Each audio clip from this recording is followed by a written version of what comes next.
Hello, this is Nancy Lee from Panya Panya, and today I want to talk about heartache and breakups, specifically when all the tools in your toolbox does not help you when you're experiencing a heartache or a breakup. So one of the reasons why clients come to work with me is because they're really struggling after a breakup. Here they are, a competent professional at work. They're running meetings and projects seamlessly. They're giving presentations and feedback in a professional, thoughtful manner. They're holding team members accountable to projects and timelines effectively. Yet, when the workday finally ends, their minds turn back to the breakup. The breakup could have happened a few weeks ago or a few months ago. It could have been with a partner, girlfriend, boyfriend, or spouse, but similar thought patterns appear.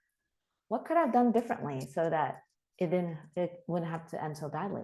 If I did this specific action at this specific time at this point of a relationship, then maybe I wouldn't be where I am now. Or what did I do wrong? Or even what's wrong with me?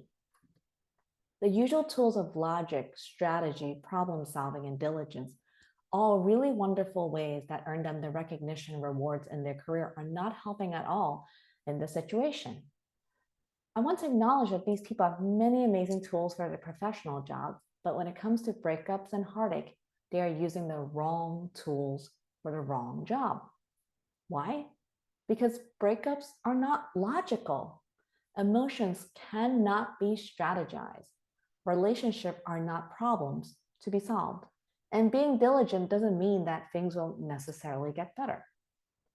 So it can feel frustrating, stuck, or exhausting to find that none of the usual ways of dealing with problems are working for heartache. It is like when all I have is a hammer, then everything looks like a nail, but it's not a nail. I first want to acknowledge with compassion that this is such a tough place to be in.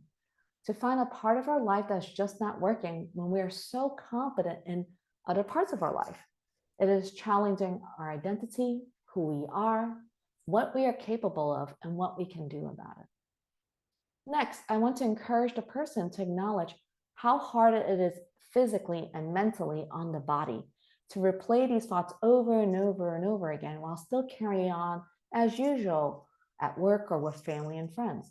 Because it's already been weeks or months since the breakup, they think that nobody wants to hear about it anymore. So they have to wear a happy face, or it's an okay face, or a mask to get throughout the day, even though that's not how they feel.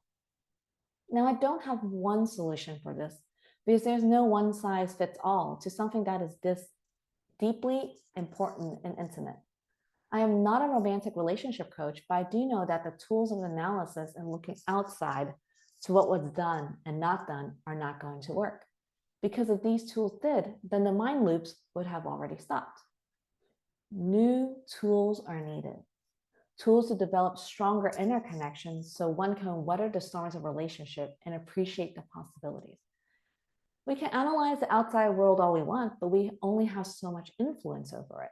What's happening inside of us is something more influenceable because we are literally with ourselves 24/7, while we cannot be with anyone else all the time.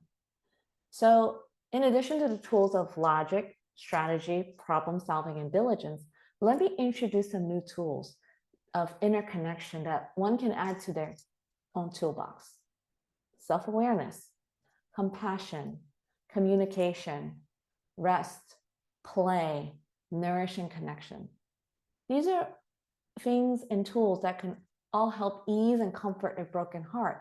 Yet in some ways, these tools are more amorphous and uncomfortable. For example, how can I rest when I have so much to do? Plus, during the downtime, all these thoughts and feelings come back. Wow.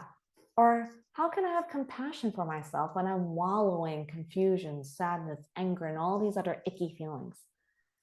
So the reality is that it will take time and practice to learn these tools.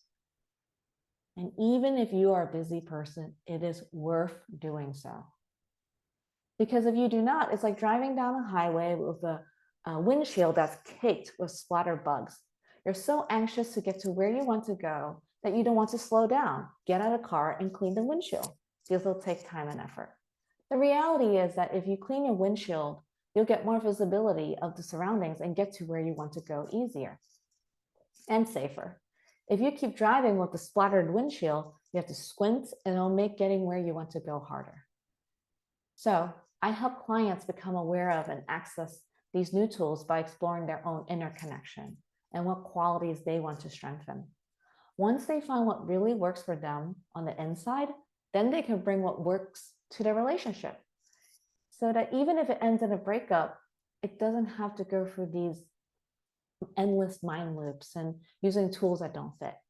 So if you're interested in learning more about me or maybe wanting to work with me, I invite you to message me or you can email me at hello@panyapanya.com. So anyway, I wish you well and take care.